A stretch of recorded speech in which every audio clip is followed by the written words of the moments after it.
Asquiuruquipan, Ilatanaka, Cuyacanaka. Muchas gracias, hermanos, hermanas. Soy un indio aymara del Estado Plurinacional de Bolivia. Por primera vez soy autoridad de gobierno. Antes nosotros no podíamos ejercer estos cargos. Antes nos dedicábamos a resistir, a bloquear, a hacer huelgas, en eso somos expertos. Pero otra cosa es ser poder, otra cosa es desde el poder cristalizar los sueños de nuestros mayores y de nosotros y de los que vienen. Cuando hablas de cambio climático, lo hacemos desde una mirada tal vez muy aislada. Nosotros lo entendemos desde un conjunto de visiones, desde un conjunto de creencias, de formas de ver el mundo, y eso implica cultura, eso implica identidad. Cuando he empezado les decía hermanos, hermanas, y no es porque seamos evangélicos, y es que en Bolivia hemos retomado ese concepto de decir hermano presidente, hermano ministro, hermana diputada, hermana senadora, porque asumimos desde nuestra concepción que todos somos hermanos, todos somos hijos de la madre tierra. De ella venimos cuando nacemos, a ella volvemos cuando morimos. Somos tierra que piensa. Y junto con nosotros, las montañas, los ríos, todos somos una sola familia, hijos de la madre tierra. Entonces, esa es la forma de ver, no solamente un tema, sino todos los temas pendientes. En Bolivia, por mandato de la Constitución, por ejemplo, en este camino de recuperación de identidad como fundamento para la construcción de un nuevo tipo de sociedad, en Bolivia la Constitución establece que todos los servidores públicos deben aprender a hablar un idioma, de los 36 idiomas que tiene. Esto quiere decir que quien quiere ser presidente, quien quiere ser vicepresidente, senador, diputado, tiene que saber hablar un idioma. Pero ni siquiera el idioma en sí mismo, sino qué implica el idioma, cuáles son los sustentos filosóficos, la cosmovisión que hacen al idioma. En ese trabajo estamos, nos hemos dado un plazo, o sea, el idioma se convierte en una condición de acceso laboral, en una condición de permanencia laboral, en un Estado que quiere transformarse. Hace pocos meses las Naciones Unidas han aprobado una trilogía indígena aymara quechua como principios valores. Amasúa, Amayuya, Amaquella, no seas ladrón, no seas flojo, no seas mentiroso. Y ahora es principios valores de las Naciones Unidas. Esto no es una concesión gratuita a los pobres pueblos indígenas. Esta es para nosotros una señal de que la modernidad no tiene respuestas para los problemas del siglo XXI. Hay crisis a todo nivel. Crisis económica, crisis alimentaria, pero fundamentalmente crisis ética, crisis moral.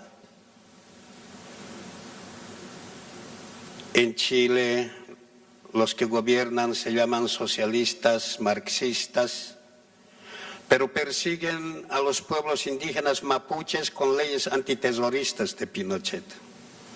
¿Cuál marxismo? ¿Cuál socialismo? Crisis ética, crisis moral, crisis de valores.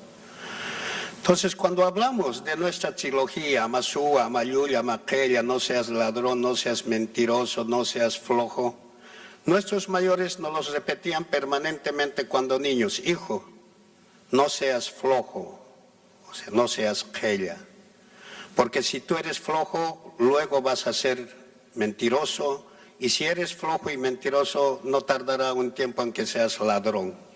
Nos estaban hablando nuestros papás de la ética del trabajo como fundamento para la construcción de sociedad.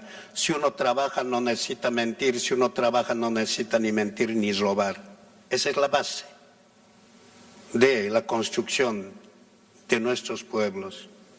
Y lo habíamos pensado como un pasado, y lo habíamos pensado que había que modernizarse, y por lo tanto asumimos otros valores, liberté, fraternité, solidarité, de la Revolución Francesa. Nada tenemos que ver con Francia, allá ellos con su revolución.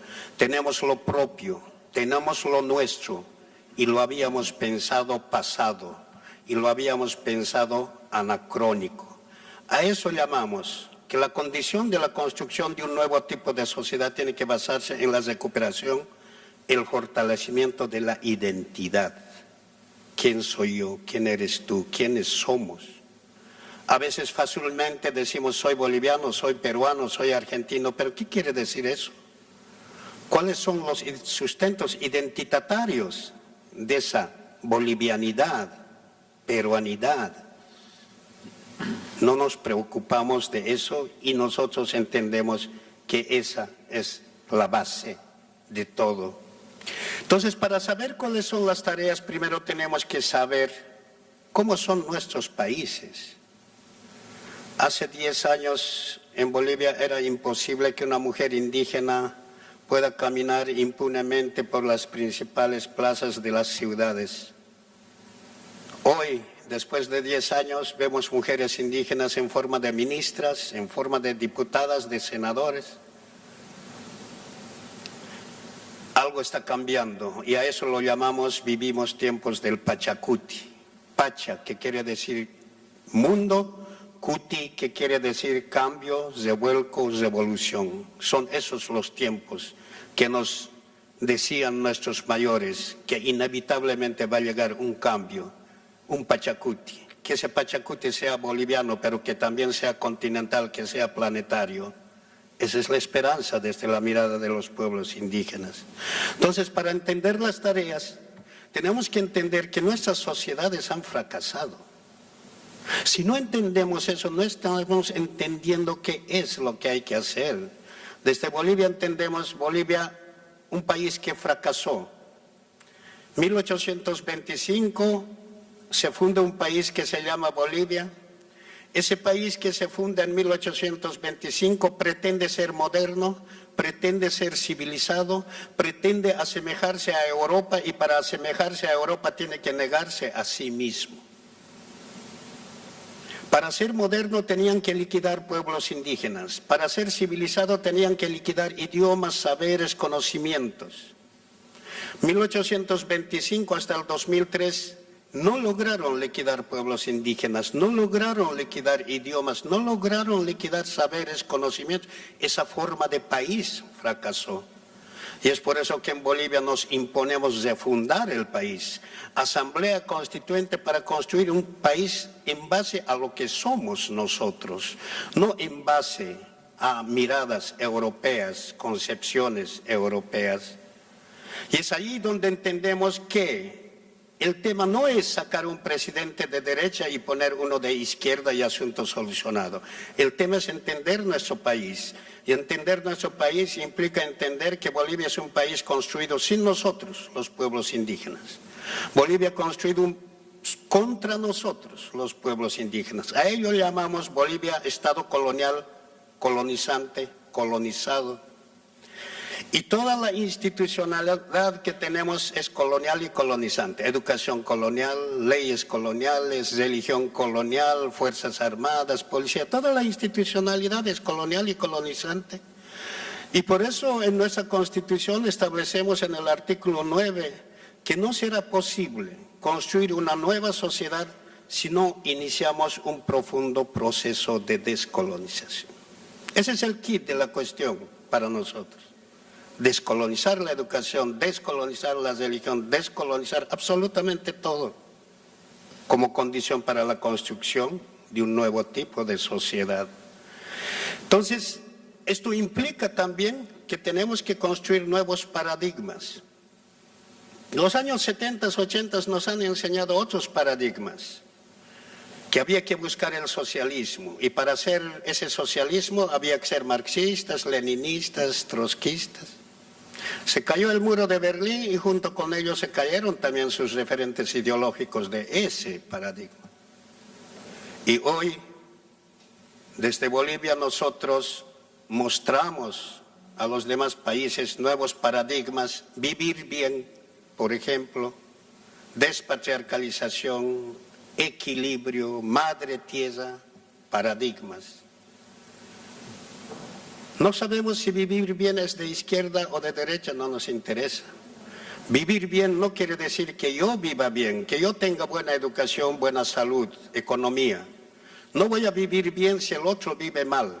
Entonces el vivir bien es un tema de comunidad, es un tema diferente. Entonces, nuevos paradigmas, un nuevo sistema de creencias es lo que se impone. Porque si estamos funcionando en base a creencias que son parte de la construcción de los estados coloniales, estamos repitiendo el mismo error. Un nuevo sistema de creencias. Cuando hablamos de despatriarcalización no estamos hablando de feminismo, por ejemplo, que se trata de la lucha de la mujer para obtener iguales o mejores derechos que el hombre. Despatriarcalización, desde nuestra mirada, es la recuperación de la dualidad, de lo masculino y femenino, y la paridad y la complementariedad. Por lo tanto, equilibrio entre hombre y mujer. Entonces, el equilibrio es la clave para caminar hacia adelante. Restablecer el equilibrio entre el hombre y la mujer como condición para restablecer el equilibrio entre los seres humanos y la naturaleza y la madre tierra. Entonces, descolonizar es tener otras miradas. Mi verdad no es tu verdad. Tu verdad tampoco es verdad para los demás. Nada es verdad, nada es mentira. Todo es una búsqueda permanente. El hecho de creer o hacer creer que existe un solo Dios, para nosotros es racismo. Hay muchos dioses y todos son importantes si buscan el bien común, cuando hablan de diálogo interreligioso. Para nosotros todo es una dualidad. Los animales son macho y hembra, las flores son macho y hembra, todo es macho y hembra, hasta las piedras en nuestra mirada son macho y hembra. Hay piedras que se dejan tallar y hay piedras que no se dejan tallar. Y así vemos el mundo, espiritualidad masculina, espiritualidad femenina. 21 de junio, Día del Sol, empieza la espiritualidad masculina y no se puede tocar cualquier música. Tiene que ser una música que llama al frío para que la papa se convierta deshidratada en chuño. El 21 de diciembre empieza la espiritualidad femenina, es el tiempo de la producción, es el tiempo de la música alegre, la música que tiene que llamar a la lluvia. Entonces no hay patriarcado, no hay machismo desde nuestra forma de ver las cosas. Entonces, tampoco caemos en fundamentalismos ni en mesianismos indigenistas, equilibrio. No se trata de que en nombre de la ecología tengamos que cubrir todo con un gran plástico y no hacer nada. Hay que hacer industrias en equilibrio con la madre tierra. Hay que hacer desarrollo en equilibrio con la madre tierra. O sea, la palabra clave, cómo restablecemos el equilibrio. Y esto implica entender que no es problema de colores. No te preocupes del color de mi cara, porque no es el color de mi cara lo que te va a matar. Lo que nos puede matar es el color del agua que tomamos. Lo que nos puede matar es el color del aire que respiramos. Somos 1000 colores, un solo planeta. No hay primer mundo, segundo mundo, tercer mundo, cuarto mundo. Esas son concepciones occidentales. Para nosotros hay un solo mundo y todos somos responsables de ese solo mundo. ¿Qué pasaría si nosotros adoptáramos la forma de vida que tienen otros países, entre Alemania y otros países, donde el papá vive en un auto, la mamá vive en otro auto, el hijo tiene su auto, la hija tiene su auto, todos viven en un auto? Si nosotros tuviéramos esa forma de vida, los estudios dicen que necesitaríamos 3 planetas Tierra solo para estacionar los autos. El sobredesarrollo, la sobreindustrialización en nombre de la modernidad, en nombre de la civilización, está acabando con nuestro planeta. Hay que parar esta loca carrera que le llaman modernidad, que lo llaman desarrollo. Entonces, tiene que haber un nuevo evangelio. El evangelio del siglo XXI, que viene desde los pueblos indígenas. Por eso será que nuestro canciller dice que cuando todo esté perdido, cuando ya no haya esperanzas, desde el sur surgirán los guerreros del arco iris para restablecer el equilibrio en el planeta Tierra. Estos son los tiempos del Pachacuti. Cambio climático, pobreza, todos estos temas tienen que tener una acción conjunta, no individual, temática de cada uno de estos. Y por lo tanto, para nosotros, Madre Tierra es el mandato fundamental para resolver todo lo que ha hecho el ser humano hasta el siglo XX. El siglo XXI es de nosotros, de nuestros hijos, y ese es el desafío que hay que asumir, un nuevo evangelio desde los pueblos indígenas. Muchas gracias.